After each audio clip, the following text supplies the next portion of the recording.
Vậy đây cô trong ban rộng mà to món cứ tí nuôi hay banมีtrong chưaการจมกงดาวទឹកដោះមូលហេតុអីហើយមួយទៀតមិនបានជឿជាមួយនឹងសមាជិកមួយគូនេះទទួលបានលទ្ធផលអីខ្លះហើយការអនុវត្តនឹងមានភាពលំបាកយ៉ាងណាមានចង់ចែកម្លែកពីអារម្មណ៍ពិតជូនទៅបងប្អូនឯគាត់អត់ទាន់បានមានទឹកដោះ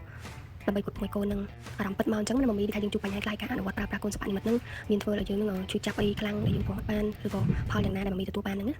សួស្តីអ្នកម៉ាក់ទាំងអស់គ្នាថ្ងៃនេះដែរខ្ញុំចង់មកចែករំលែកអំពីបទពិសោធន៍ដែលកាលពីដំបូងឡើយដែលខ្ញុំសម្រាប់មីអូនគឺទឹកដោះរបស់ខ្ញុំគាត់មានតែម្ដងមានត្រឹមតែ10 ទៅ 20% ប៉ុណ្ណោះបន្ទាប់មកប្រហែលជាកន្លះខែក្រោយខ្ញុំក៏អស់ Facebook ទៅក៏បានទិញម៉ាស៊ីនបូមទឹកដោះនៅក្នុង Facebook យកមកប្រើប៉ុន្តែប្រើដោយអត់ដឹងបច្ចេកទេសក្នុងការប្រើដូច្នេះហើយនៅពេលដែលបូមគឺឈឺក្បាលដោះខ្លាំងមែនតើឈឺហើយបានទឹកដោះតិចហើយយូរទៅបូមយូរទៅគឺកាន់តែតិចទៅមិនមែនកើនេះគឺកាន់តែតិចទៅតែម្ដងហើយបន្ទាប់មកទៀតខ្ញុំក៏អស់ Facebook ម្ដងទៀតបានជួបផ្ទាល់ជាមួយនឹង page Amama Cambodia ហើយនៅពេលនោះដែរខ្ញុំក៏បានតាក់ទងទៅកាន់ page ដែលមានអ្នកក្រុមមីដែលគាត់បានឆ្លើយឆ្លងនិងផ្ដល់ប្រឹក្សាជាមួយនឹងខ្ញុំផ្ទាល់ហើយខ្ញុំក៏បានសម្រេចចិត្តទិញម៉ាស៊ីនបូមពីខាងគាត់ដើម្បីយកមកអនុវត្តតាមការប្រឹក្សារបស់គាត់ជាបន្តបន្ទាប់រហូតទទួលបានលទ្ធផលដោយក្នុងវីដេអូខាងលើដែលខ្ញុំផ្សាយបានទឹកដោះកកជាច្រើនសម្រាប់ទឹកអង្គរបស់ខ្ញុំបើ